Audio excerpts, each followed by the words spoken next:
We want to get right to our top story, which is, of course, the unfolding disaster in Haiti after Saturday's devastating 7.2 magnitude earthquake there.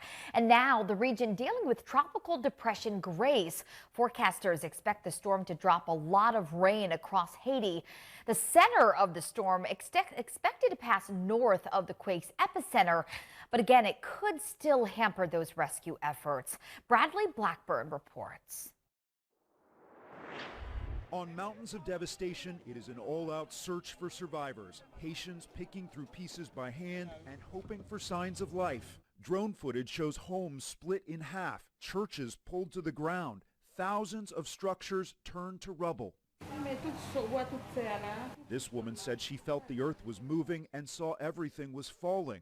The 7.2 magnitude quake struck about 78 miles west of the capital Port-au-Prince and badly damaged two southern cities.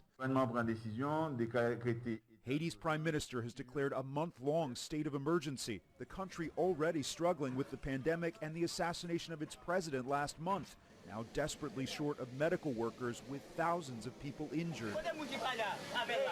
Because of overcrowding in hospitals, small planes flew some victims to Port-au-Prince for care. Search and rescue crews from USAID are now on the ground. The U.S. Coast Guard is delivering medical supplies and airlifting the critically injured.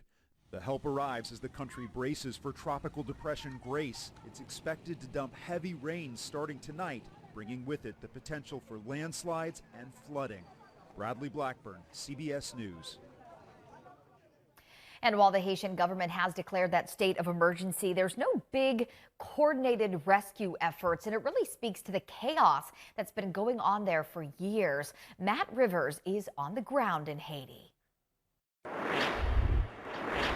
Well, we're not far from where the epicenter of this earthquake was, and we're here at the rubble of what was a multi-story, relatively luxury hotel in the Lacaille region, which is where we are right now. And you can kind of get a scale for what happened here. If you look to the right, that would presumably be part of the roof of part of this building that collapsed into the swimming pool that was there. If you look further to the left, you can see kind of a teetering set of columns up there that is basically very precariously perched. And then back down here, you can see an excavator that was presumably part of any of the search and rescue efforts that took place. According to authorities, there is very much likelihood that there remain bodies in this rubble, and yet there's not really a lot of search and rescue efforts here ongoing. What is ongoing, as you can see people walk behind me here with metal, is looting.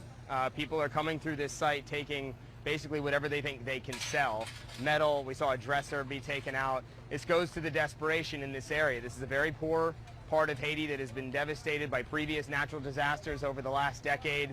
And these are opportunistic people coming here to try and take what they can get from what is no doubt a tragic scene, something that collapsed during this earthquake. There are people that have been here trying to help, people trying to look for survivors. That is not the majority of what's happening here right now. What you don't see here are Haitian authorities. There is no police presence. There's no firefighters. There are no search and rescue crews here. There's just people from the community and this lone excavator that is not currently in operation. It's very indicative of what we're seeing as we drive through this area near the epicenter, a lack of authoritative stance from the government trying to help people get control of this situation. Unfortunately, this is the reality on the ground at this moment. Matt Rivers, CNN in Lacaille, Haiti. And as the people of Haiti continue to pick up the pieces there, a Florida missionary group is ready to lend a hand. Agape Flights flew 120 relief missions to Haiti in the first 90 days after the devastating earthquake just back in 2010. Well, the religious nonprofit believes that many Haitians will recognize their aircraft from those frequent trips. Well, on Sunday, Agape volunteers were loading a plane with a generator destined for a local hospital, along with a lot of surgical supplies like masks, gloves, bandages, and gauze. Well, the Christian organization says it already has missionaries on the ground in Haiti, passing out non-perishable food items and water. And meantime, tennis superstar Naomi Osaka, who is of Japanese and Haitian descent, has pledged to donate the earnings from her next tournament to support earthquake relief efforts in Haiti. She made that announcement on Twitter on Saturday, and she's the #2 seed in next week's Western and Southern Open in Cincinnati, Ohio. She also tweeted, quote, "I know our ancestors' blood is strong. We'll keep rising," unquote.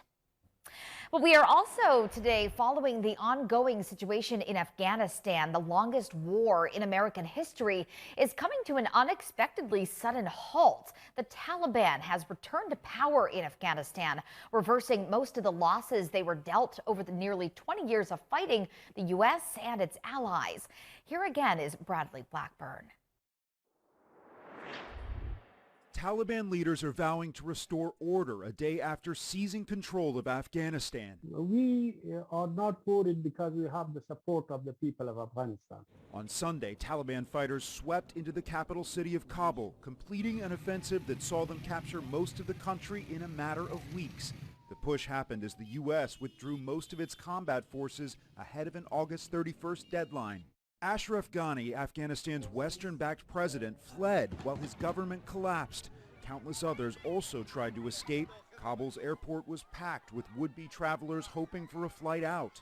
The White House defended the decision to proceed with the military withdrawal, noting it was part of a deal negotiated by the Trump administration. Like it or not, there was an agreement that the forces would come out on May 1st. Had we not begun that process, we would have been back at war with the Taliban. Yesterday, the Pentagon said it's sending another 1,000 troops to Afghanistan to help evacuate Americans, bringing the total deployment to around 6,000.